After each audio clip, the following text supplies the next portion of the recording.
রাজনীতি করতে হলে জুলাইয়ের আকাঙ্ক্ষাকে ধারণ করতে হবে। বাংলাদেশের স্বাধীনতা, সার্বভৌমত্ব এবং অখণ্ডতাকে ধারণ করতে হবে। শাহবাগীদের বিরুদ্ধে আমাদের সবাইকে এক হইতে হবে।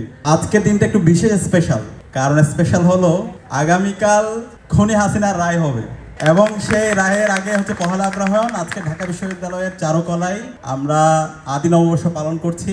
সারা দেশের মানুষ অনেক বেশি আনন্দিত যে ফ্যাসিস্ট হাসিনা গত 16 বছরে বাংলাদেশে গুম, খুন, আইনাগর, শিক্ষার্থীদের উপর নির্যাতন, নিপীড়ন থেকে শুরু করে সর্বশেষ যে জুলাই বিপ্লব, সেখানে আমাদের 40,000 ভাই বোনকে সে কাজী করেছে, আমাদের 2,000 ভাই বোনকে শহীদ করেছে। আজকে সেই খুনি ফ্যাসিস্ট হাসিনার আগামীকাল রায় হবে এবং আগামীকাল আমরা সারা দেশব্যাপী এটা সেলিব্রেট করবো ইনশাআল্লাহ। এবং এই খুনি হাসিনা এবং তার সকল দূষরদের বিরুদ্ধে আমাদের সাংস্কৃতিক বিপ্লব করতে হবে।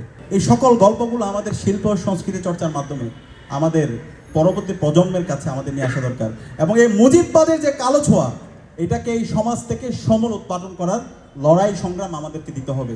আমি বিশ্বাস করি সেই জায়গায় ঢাকা বিশ্ববিদ্যালয় কেন্দ্রীয় ছাত্র সংসদ, বিপ্লবী সাংস্কৃতিক ঐক্য এবং চারুকলা যে শিক্ষার্থীরা আছে, আমি তাদেরকে অনুরোধ করব এই জায়গায় আমরা যেন ঐক্যবদ্ধভাবে আমরা আমাদের কাজ করে যাই। এবং এটির সাথে আজকে এখানে আসার পরে আমি সেই গ্রামীণ জীবনে ফিরে গেছি। বাংলাদেশ কত সুন্দর, সুজলা সবলা স্বচ্ছ শ্যামলা, এত অসাধারণ একটা বাংলাদেশ। কিন্তু আজকে 54 বছর পর আমরা বাংলাদেশকে আমাদের যে সম্ভাবনা, সেই সম্ভাবনাগুলোকে যেভাবে কাজে লাগানো দরকার সেই কাজে লাগাতে পারিনি। কারণ হলো আমাদের লিডারশিপের ফেলিওরের কারণে। আমাদের এই বাংলাদেশকে যদি আমরা সারা বিশ্বব্যাপী নেতৃত্ব দিতে চাই এবং আমাদের এই শহীদদের আকাঙ্ক্ষার আলোকে যদি বাংলাদেশ বিনির্মাণ করতে চাই, তাহলে আমাদের নেতৃত্বের আমূল পরিবর্তন দরকার। প্রত্যেকটা জায়গায় যে সিস্টেম লসগুলো আছে, যে সিন্ডিকেটগুলো আছে, সেগুলোকে ভেঙে দিতে হবে। এবং সেই জায়গায় বাংলাদেশের যে তরুণ প্রজন্ম আছে, জুলাইয়ের মাধ্যমে যে প্রজন্ম তৈরি হয়েছে, তাদেরকে এখানে নেতৃত্ব দিতে হবে। আমি বিশ্বাস করি এই জুলাইয়ের মাধ্যমে যে প্রজন্ম তৈরি হয়েছে, তারা বাংলাদেশের রাজনৈতিক প্যারাডাইম বুঝে, তারা সত্যকে সত্য বলতে শিখে গেছে। আমি বিশ্বাস করি এই প্রজন্মই আগামীর বাংলাদেশের নেতৃত্ব দিবে। সুতরাং কেউ যদি ফ্যাসিস্ট হতে চায়, ফ্যাসিবাদের উপাদানগুলোকে আবার সমাজে ফিরে নিয়ে আসতে চায়, অথবা কেউ যদি নব্য ফ্যাসিস্ট হতে চায়, তাহলে তাদের পরিণতি বাংলাদেশে ফ্যাসিবাদের যে পরিণতি হয়েছিল তার সাথে খারাপ পরিণতি তাদের হবে। সেখানে আমি সবাইকে অনুরোধ করবো, এই নতুন বাংলাদেশে রাজনীতি করতে হলে জুলাইয়ের আকাঙ্ক্ষাকে ধারণ করতে হবে। বাংলাদেশের স্বাধীনতা, সার্বভৌমত্ব এবং অখণ্ডতাকে ধারণ করতে হবে।